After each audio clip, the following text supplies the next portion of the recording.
Redemption of Aubrey Blackheart. Prologue. They say blood is thicker than water, but my pa always told me you already have all the blood you need in your body, and that blood will fight over water when the rivers run red from blood your blood took. Then nobody wins. Pull that trigger, and you'll find yourself in deep waters, he told me. So here I stand on the side of retribution, sometimes wondering how I'm supposed to do right when living is so hard. But this man has nothing that his life is worth. Is taking his life when the only thing I reap is my morbid itch? The right thing? That would truly be evil, wouldn't it? This man murdered my pa, I think, as tears well up on my face. It's been years since then. Now, he's a withered man. Do the last days on earth hold more value than the first, or the ones in between? They don't. I feel the revolver cock in my hand as I fire. But the lives I took to kill him, do they outweigh the life of my pa? They did to me. I sure as hell felt it. As I leave the homestead, the devil whispers to me through the wind. My heart hollows with the echoes of the folk I killed. Days went by. I was crossing the plains on horseback when I passed out from dehydration. I woke up in a pile of bones. I eyed my surroundings to find a Wendigo boring holes into me with its eyes, the deepest circles of hell in them. I quickly reach for my repeater on my back, but it pounces on me. One scratch, and I will get infected and be bedridden, maybe even die. I jam the shaft of the repeater in its mouth, holding it there as I pull out my Bowie knife. I stab and stab and stab and stab as the saliva of the Wendigo hits my face. Then there I lie in shock. I lie there for a bit, before I wriggle out from under the dead thing. I look down, and there is a gash in my belly. I am bleeding. I realize, as I faint once again. I wake up in a tent, bandages wrapped around my stomach, the stinging pain of herbs hitting me as my eyes focus and the ringing in my ears fades. I begin to hear the giggles of children and their scolding parents. One of the children, a young girl, realizes I'm awake and runs out the door. Indians, I say to myself. So I sit there in silence before a man walks in. This woman killed the Wendigo, the child states. The man nods. He grabs me by the chin and stares into my eyes, searching for something. Demon, he states callously, with a hint of pity. He releases my chin as I look at him confused. He pulled my shirt up, and I reflexively reach for the knife to find nothing. He shows me my wound, and it's almost completely healed. The man gives the child an order in his native tongue, and the child runs out the tent. The man promptly follows. And so I slept, my fever boiling me like the Irish boil potatoes. The lines between my dream and the world before me begin to blur. And there, the devil greets me. Oh, where to start? Where to start from? When did it start? Where you and your heart part, he remarked. I'm me, if that's what you're asking. How do you know? What do you have to show? He says. Is this a test? A lesson, he states softly with a hint of malice. Between one's wisdom and their heart there is no schism. Where there is judgment, there is fear for what one despairs. And now you understand what they care for, and how you can see which burden their heart bears. He finishes, his voice fading from my mind. The world reappears before me, and for once, I am comforted by its soil, littered with graves as it was. Days pass, and I can finally stand again.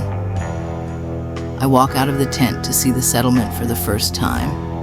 Tents scattered everywhere. My pa was from a long lineage of scholars, he told me. Our family was chased out of New York for being involved in black magic. I never thought much of it, till now. As I take a step forward, I am greeted with an arrow from a boy seeming to be in his 20s.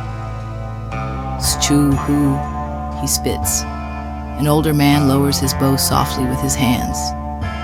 The plains do not let us choose our origin.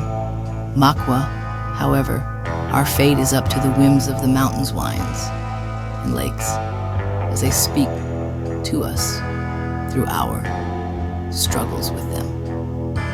Kill her now, and you rob her of that chance. Her eyes are not red yet. She has not feasted on the blood of man. I stand there about to pass out.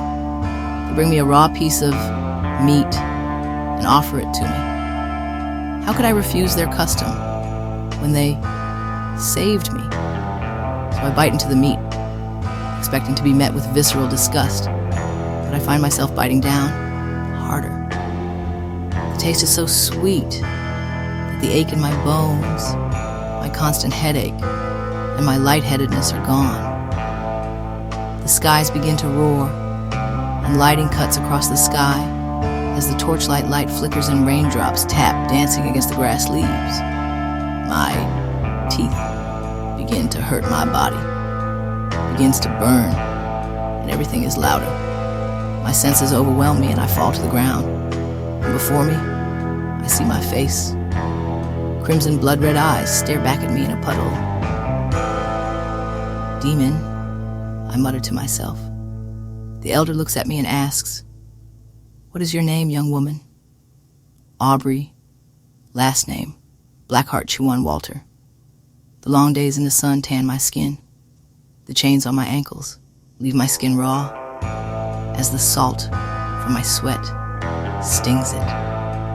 Every day to ease the pain I dream, my heart soothes the marks from the whips. Each day we dig up a stone from the quarry that they ship off east. Hours go by. A man drops to the ground, some look. Some just keep mining. I yell at him to get up. They'll whip you dead if you stop. I just can't. You'll be here for the rest of my days, he says. I continue mining, but my mind keeps pulling my thoughts toward the man. A guard notices and shouts from the distance. He begins strutting towards him angrily. "Get your ass up and mine, nigger," he spits as he cracks him with a black tail whip. The man just lies there, don't even flinch. He ain't got in him to flinch. Once the Lord leaves someone, there ain't no fight in them. And the Lord ain't left me, my ma would always say. So I grab my pick, walk up behind the guard, immersed in his delight as he was, and I hack and hack till that ain't ahead no more. It is one thing to take a man's arm, leg, or eye. I consider it a cardinal sin to take his spirit, the only thing he can claim to be his own in this world. The men begin to cheer as they stop working. Some just stare at me. A brave, brave boy, a voice echoes in my mind. "Ma, there's souls that need saving, like these men here." I heard my mother always told me, we were descended from gypsy shamans. Never believed her till now. A guard tried to run me, down with a baton, and the other prisoners jumped on him, mauled him like a pack of coyotes. We take his keys, and moments later all our chains are of "Get back to work." The guards shout, we outnumber them 10-1. I feel the Lord binding our wills together, freedom it sings. We charge as the guards fire into the horde, but they get consumed one by one, and when the sun begins to set, not a single one stood. Aubrey, I stand there at the deputy's office eyeing a bounty for a ragtag gang of prisoners turned roadmen, if there ever such a thing in these parts. How much is this one right here worth, deputy? $60? He responds, $60, you say? I could retire at 25 with that? I suppose so, miss, he remarks. I'll take it. I won't stop you, he says dryly.